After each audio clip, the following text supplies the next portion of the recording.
অভিবাসীদের জন্য যে সুখবর দিল ইতালি। কোটার চেয়েও বেশি বাংলাদেশি নিচ্ছেন ইতালি। 3 বছর মেয়াদী আরেকটি স্পন্সর আইন অনুমোদন দিয়েছে ইতালি সরকার। এরই মধ্যে গেজেট আকারে প্রকাশও হয়েছে। এতে বাংলাদেশ সহ বিভিন্ন দেশ থেকে আরও লক্ষাধিক শ্রমিক দেশটিতে যাওয়ার সুযোগ পাবেন। গত 27 মার্চ ক্লিক ডের মধ্য দিয়ে ইতালিতে শুরু হয়েছে স্পন্সর ভিসা আবেদন জমা দেওয়ার প্রক্রিয়া। এরই মধ্যে আবেদনকারীরা অনেকেই ভিসা পেয়ে দেশটিতে এসেছেন।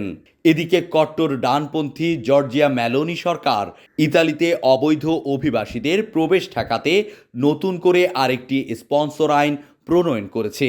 এই আইনে বৈধভাবে আসা বিদেশি শ্রমিকদের সুযোগ সুবিধা বাড়ানোর পাশাপাশি অবৈধভাবে আসা বিদেশিদের শাস্তির বিধান রাখা হয়েছে।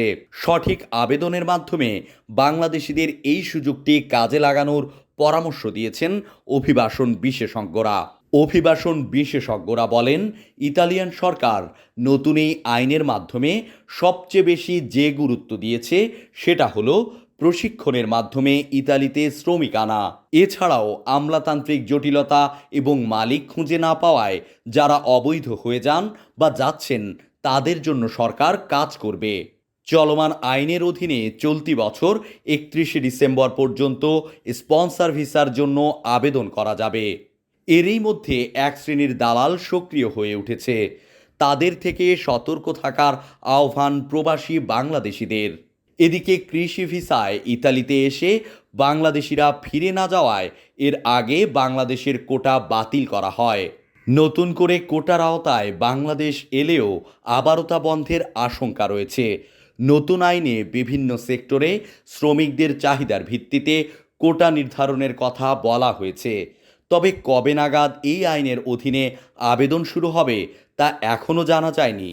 ইউরোপের অন্যান্য দেশের তুলনায় ইতালিতে বেশি সুযোগ সুবিধা থাকায় অভিবাসন প্রত্যাশীদের কাছে খুব পছন্দের দেশ এটি।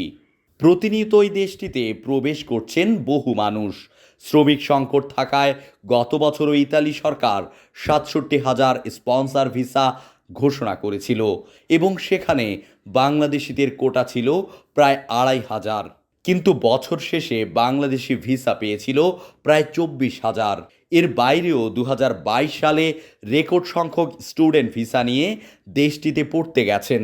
এছাড়াও এরই মধ্যে ইতালি সরকার দেশটির শ্রমিক চাহিদা মেটানোর জন্য 2023 সালে প্রায় 82,000 বিদেশি শ্রমিক বাংলাদেশ সহ 33টি দেশ থেকে নিয়োগের আইন পাশ করেছে।